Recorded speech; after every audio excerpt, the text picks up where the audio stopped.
Next, Mr. Chameleon and the titled husband murder case.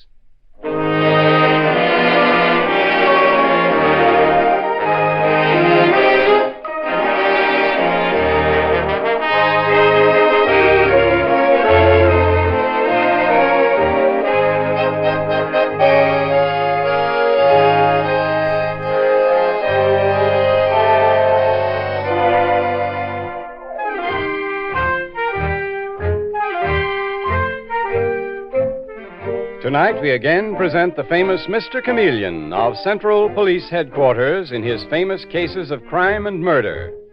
Brought to you by the makers of genuine Bayer aspirin and Phillips Milk of Magnesia tablets. Mr. Chameleon, as you know, is the famous and dreaded detective who frequently uses a disguise to track down a killer. A disguise which at all times is recognized by the audience. Tonight we give you Mr. Chameleon in The Titled Husband Murder Case.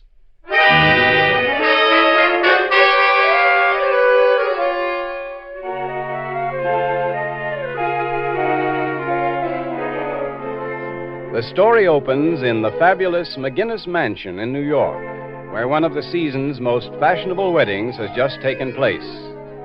And we find the bride alone with her mother as she changes from her wedding gown to her going-away clothes. And we hear her say, "Oh, come now, Mother, and admit it, you think it's utterly thrilling to have a real princess for a daughter.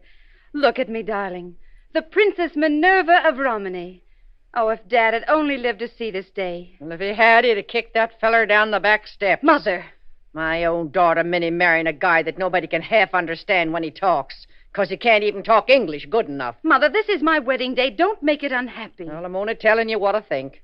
You'll learn to love Ludovic and appreciate him the way I do, Mother. In a pig's eye.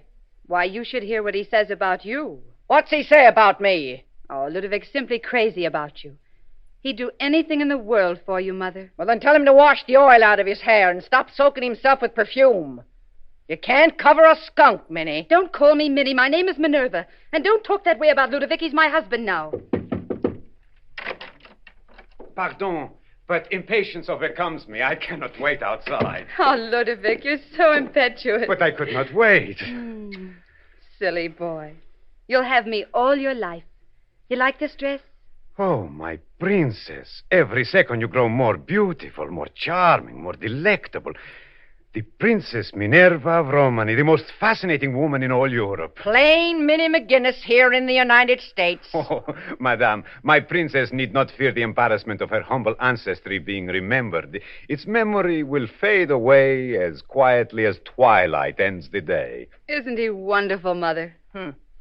Minnie and me was talking about you when you busted in here, Prince Ludovic. Then I know why my ears, they burn. I hadn't reached the spot where I was going to tell her that if you ever harmed her, harmed one hair of her head, I'd kill you quick as a rat in a cellar. Mother! You married her because her old man left her $5 million round American dollars. My Minerva, what you call a great heiress? But believe me, it is completely a surprise. I believed that I, the Prince of Romany, was making the marriage with a poor and humble girl. Where'd you think the money to run this 20-room house come from? Think the fair is we're bringing it? Your mother, Princess, she will have her little joke. Delicious. Getting a bullet poked into you wouldn't be something to laugh about. Don't ever forget what I told you. Come in. Oh, it's you, Gladys. What's cooking? Begging your pardon, madam. Forget the madam stuff, Gladys. What's on your chest? Oh, begging your pardon, madam. His Highness, the Earl of Pension, presents his compliments and wishes a word with His Royal Highness, the Prince of Romany, in the library. He's worried, Your Royal Highness, about his boat back to England. It's clearing the docks in half an hour. You will tell the Earl that I shall see him presently. Very good, Your Royal Highness. This kind of monkey shines in my house. Run along and see the Earl, Ludovic. After all, he was your best man at our wedding. Your wish, my princess, is my command. But these Englishmen, they are born with ice water running through their veins. Absent from their hearts is romance. They put the sailing of a ship before a husband's first moments alone with his bride. But I shall see him a few brief moments, my princess. Isn't he a darling, Mother? There's something up between them two men, Minnie. Something vicious, something sneaky. What do you mean, Mother? Come downstairs with me. Maybe we can hear what they're talking about. I think he married you to murder you and get your money. You've lost your mind. Come with me, Minnie, come.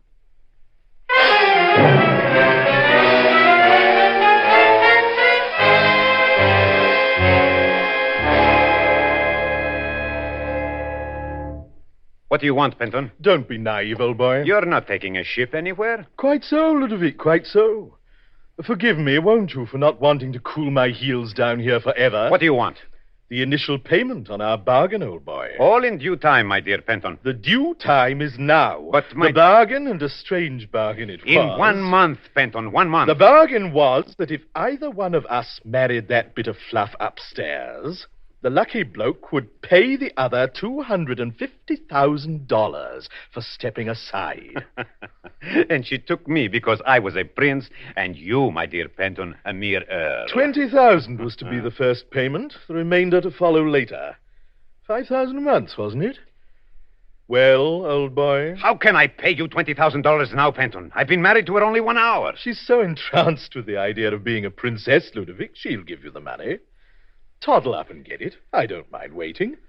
A few minutes. Her swine of a mother. She's already suspicious of me. Jolly good reason, too, Ludovic. The old trout and I see eye to eye on that one. I'll not endanger 5 millions by making a false step now.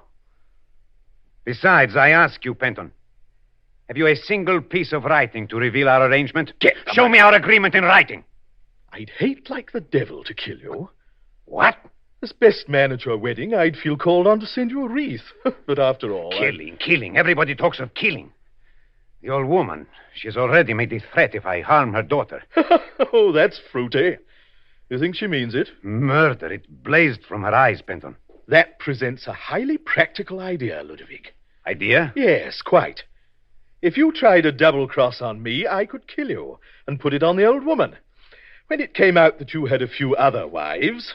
her motivation would be perfect. And if I told what I know about you, Penton... You couldn't, my friend. You'd be dead. Now go up and whisper 20,000 in your bride's ear, and be quick about it.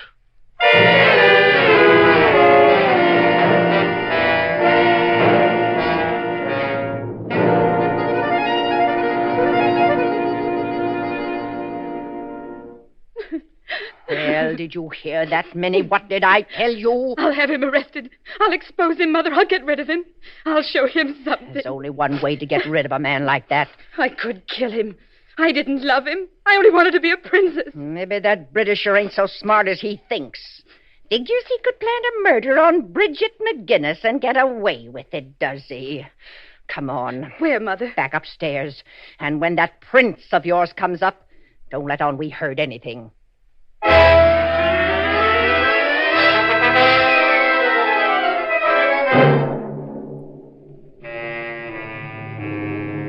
And half an hour later, as the astute and dreaded detective, Mr. Chameleon, is riding up Fifth Avenue with Detective Dave Arnold, we hear...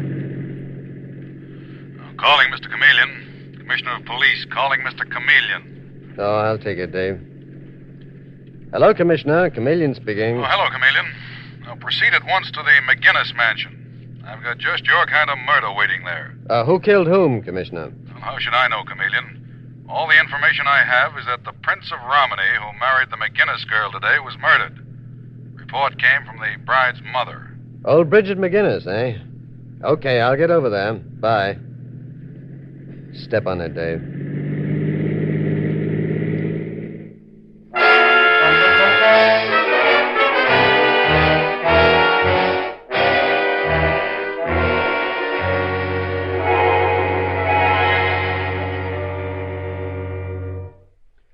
Miss McGinnis, I'm told that you reported a murder here. I'm Chameleon of Central Police Headquarters, and this is Detective Dave Arnold. How do you do, ma'am? I know funny ain't the right word for it, Mr. Chameleon, but I never got the education my daughter Minnie got.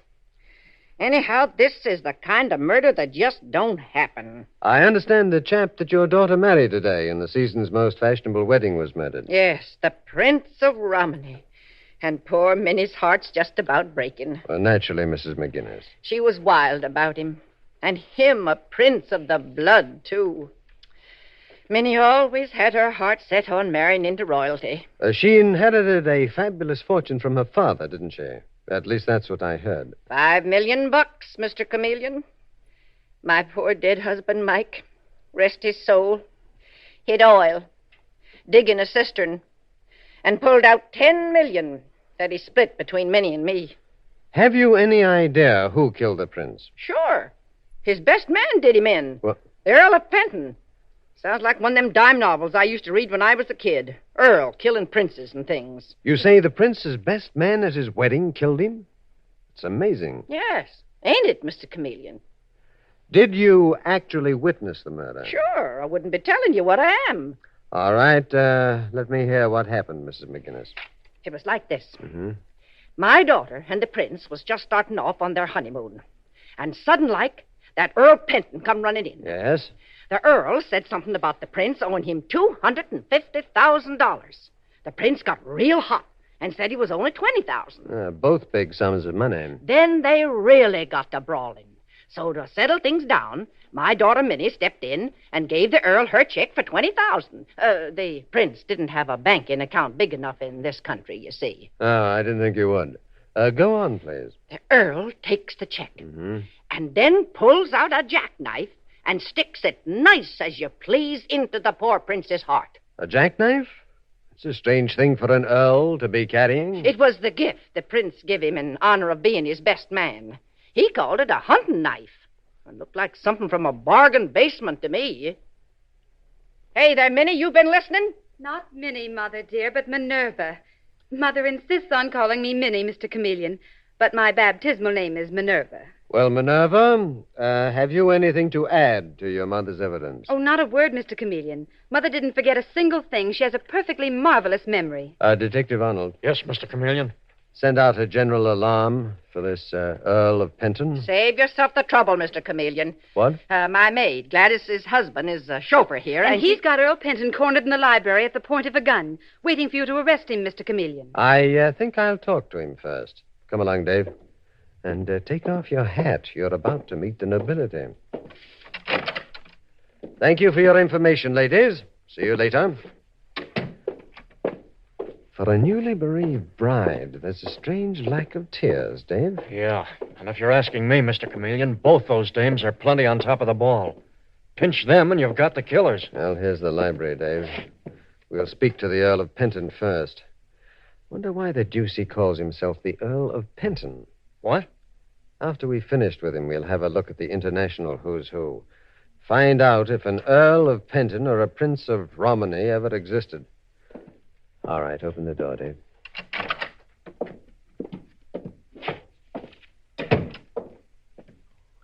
The Earl of Penton? I'm Chameleon of the police. Oh, splendid. Toss this fellow out of the room. Looking at the business end of a pistol makes me nervy. Certainly, glad to. Let me have the gun, please. Yeah, here you are. You're the chauffeur here? Yes, sir. Bill Spiller. And I'm telling you, I got this job chucked down my throat by Mrs. McGinnis. And I got no stomach for it. I see. All right, you may go now, Spiller. When you, got a minute, Mr. Chameleon, my wife Gladys the maid, would like a word with you. I'll be finished with the Earl Penton very quickly, Spiller. I'll see Gladys then. I'll have her waiting, Mr. Chameleon. Decent of you, old man. Thank you very much. But I say, have you any idea why those women should have me detained here at Pistol's Point? It's uncivilized. Both Mrs. McGinnis and her daughter Minerva, the newly married and widowed Princess Romney, say that they saw you murder the prince. Look here, Chameleon. They killed Romney. That old trout and her daughter would kill a man and sing hymns at his funeral. They both say that you killed him with a hunting knife that the prince gave you. Well, that winds up your case, Mr. Chameleon. Oh, really? Quite. The bride came down here and said the prince wished to put a memory card in the holster of the knife and took it upstairs with her. Stupid thing to do. Puts the evidence straight on her. They also say that you came upstairs, had a quarrel about $250,000 you claimed the prince owed you. What? And that the prince said it was only $20,000, and that his wife gave you a check for that amount, and that you blew up and killed him. Oh, utterly stupid, Mr. Chameleon. I never left the room. I was waiting to tell the prince goodbye. Would you prefer having Detective Arnold search you for that check or have me do it? He stashed it under that big lamp on the table, Mr. Chameleon. I saw the end of it sticking out. Here it is, right here. Well, my lord, the Earl of Penton. It's what you call a plant, Chameleon. One of those women planted it on me. I've never seen that check before. All you need do to keep out of the criminal courts, Penton, is prove that. You stay with this bird, please, Dave, while I talk to that maid, Gladys.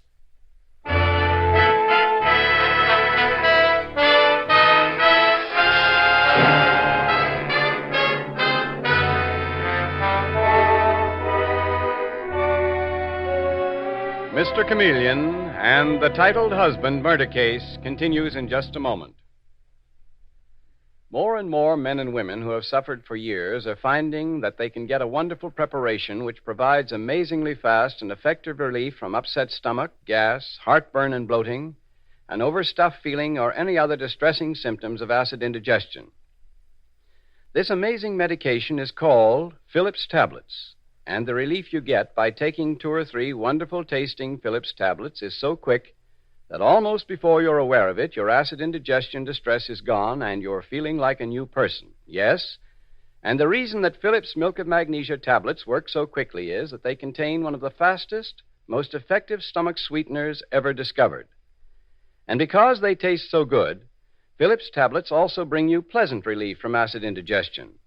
Their delightful peppermint flavor leaves your mouth so fresh and clean, lots of people find them as delightful to take as after-dinner mints. So next time acid indigestion causes you discomfort, let 2 or 3 flavorful Phillips tablets melt in your mouth, and you'll be amazed at how fast you get relief. Always carry Phillips tablets with you to take after meals or wherever you may be when acid indigestion causes you distress. Pocket-sized tins of 30 tablets cost only 25 cents. Ask for Phillips tablets.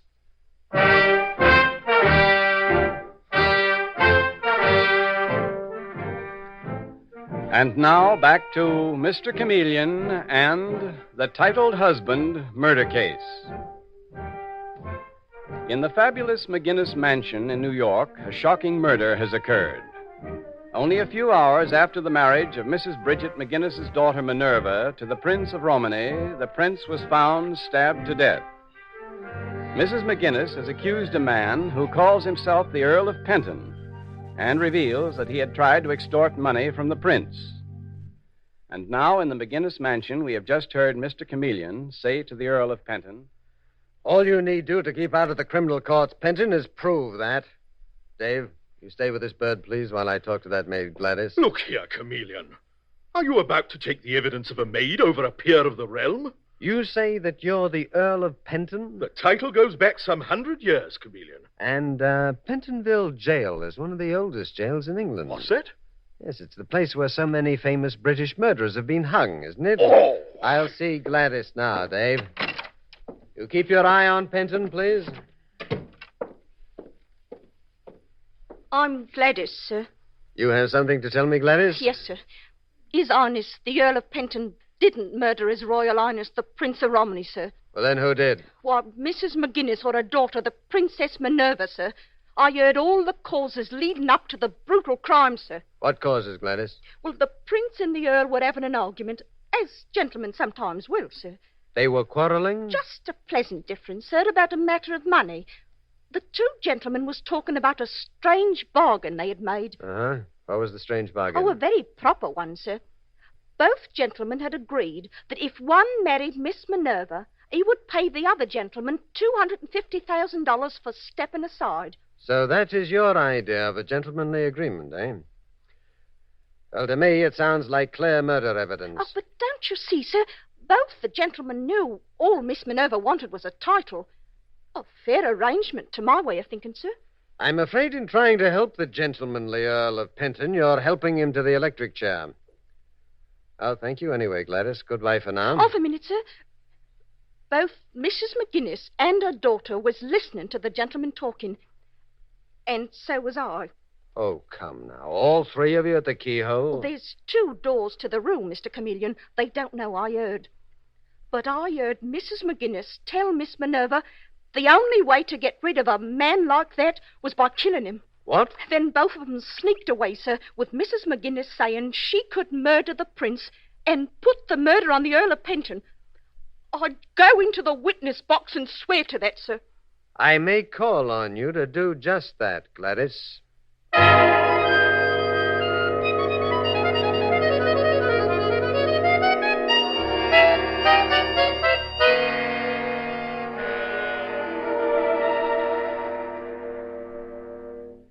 Mrs. McGinnis, before I leave, Haven't you arrested that Earl of Penton for the murder yet, Mr. Chameleon? Detective Arnold is holding him downstairs. I stepped in to ask you something first. What, Mr. Chameleon? Was your daughter's marriage to the Prince of Romney a love match or a marriage to get a title so that she could be called Princess? Oh, Minerva wanted the title all right, but the marriage was love on both sides, Mr. Chameleon. Uh-huh. And what was your feeling about it? I wanted Minerva to have what she wanted, Mr. Chameleon. And take it from me, the prince was one swell guy. He wasn't a money hunter like some of them foreigners. Thank you, Mrs. McGinnis. Goodbye. What a liar you are.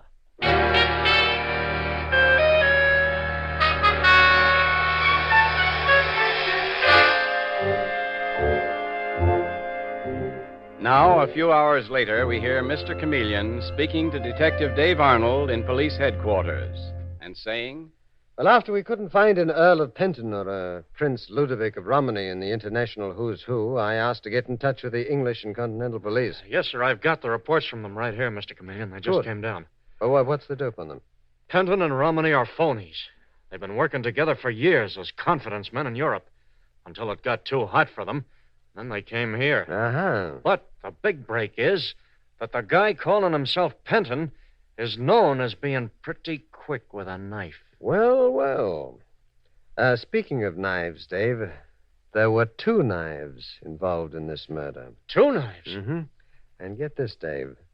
One of them was bought yesterday by Mrs. McGinnis. What? And not in a bargain basement, as she said, but from one of the most expensive places in town. Bought at the same shop that Romney bought his, and an exact duplicate. Hey, that pins it tight on the old dame, then. Looks that way, but we'll soon find out. How? By my disguising myself as a clerk in the place that she bought it. Then we'll go out to the murder house. I'll identify her. And we'll see what happens.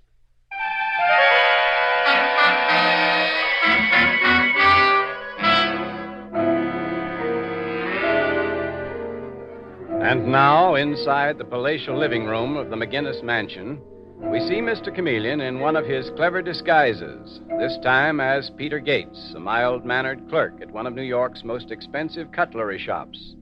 And we hear him speak in the voice of his disguise, saying, Detective Arnold, it's my understanding that you wish me to identify the party who bought this knife from me yesterday. Well, that's easy. Don't look at me, whoever you are. Gates, sir. Peter Gates. If you say I bought that knife from you, you're lying. Oh, so you're the Earl of Penton? Yes, I thought so. Well, don't get up your blood pressure, my lord. I didn't say that you did. That lady over there bought the knife. I remember you perfectly, Mrs. McGinnis. Pleasure to serve you. Say that again, you old fossil, and I'll conk you on the head. I never seen this guy, Detective Arnold. And I've never been inside Smith & Jones, the dump where he worked. Smith & Jones, eh? Oh. How do you know the knife came from Smith & Jones if you didn't buy it there? It's Mr. Chameleon in disguise. Oh, dear heaven, Mother. I warned you. I warned you not to kill Prince Ludovic. I say, Chameleon, I told you that old trout did the prince in. He wasn't a prince any more than you're the Earl of Penton. Your name is Sniffens. The prince's name was Martier, and both of you are crooks. What's that? Both with long police records in Europe. And you phony, are quick with a knife. We've got your record. Save your breath. Then Mother didn't kill the prince. Oh, forgive me, Mother. Please, Mother. Turn off your tears, Minerva. You killed your phony prince yourself. I killed him. I killed him. Tell me why, Mr. Chameleon. I was mad about him. You killed him because you overheard the strange bargain that he made with this man here, this bogus Earl of Penton. You're the murderer, Minerva McGinnis. I killed him when I heard the low-down bargain he made. I married him because I... Because you thought even with him dead, you'd go through life as the Princess of Romney. Only you won't.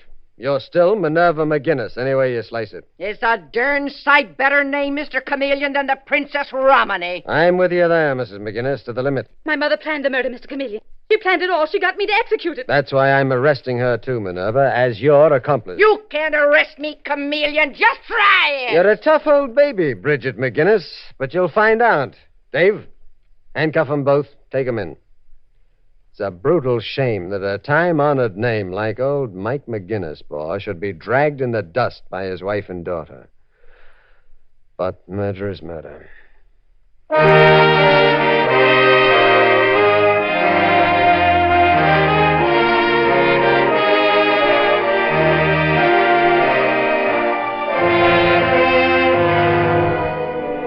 And with these words, Mr. Chameleon concludes tonight's murder case.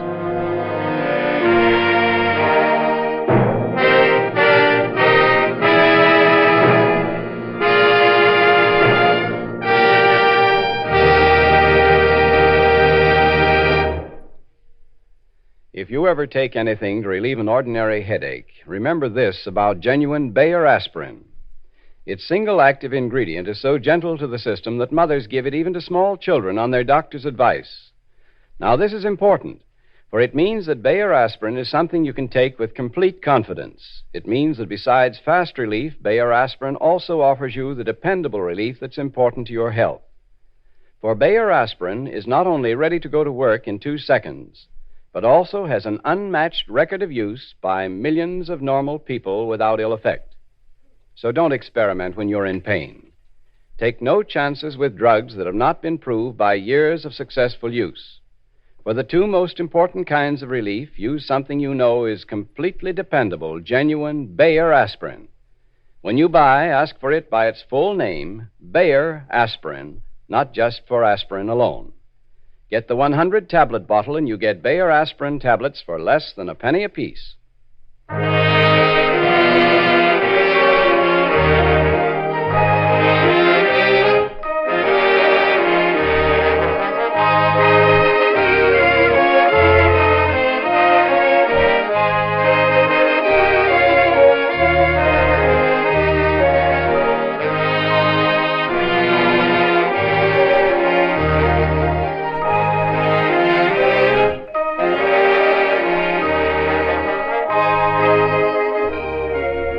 Listen next Wednesday night at this same time for Mr. Chameleon, the man of many faces, in The Dazed Girl murder case.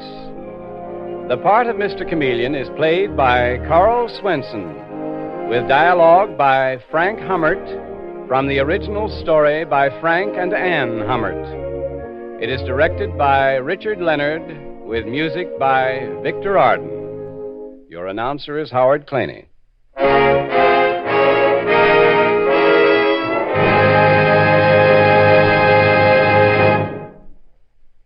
Next time you brush your teeth, notice if they're still as white and bright as they used to be. Many people are finding that improper cleaning has gradually caused their teeth to become dingy. And when this happens, your smile loses its attractiveness. To overcome this, you want a dentifrice that does more than combat tooth decay. You want a dentifrice that also whitens and brightens your teeth, really cleans them. And no dentifrice cleans teeth like powder. Try Dr. Lyon's tooth powder, and if you don't agree that it makes your teeth cleaner than your present dentifrice, whitens and brightens them so your smile sparkles with its old-time luster, your money will be refunded. Get either regular or ammoniated Dr. Lyon's tooth powder.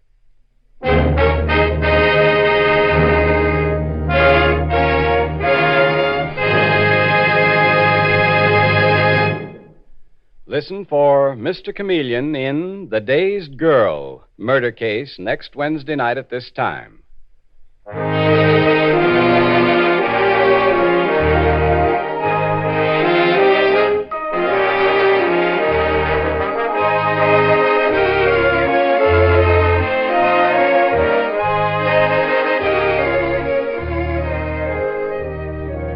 This is CBS, the Columbia Broadcasting System.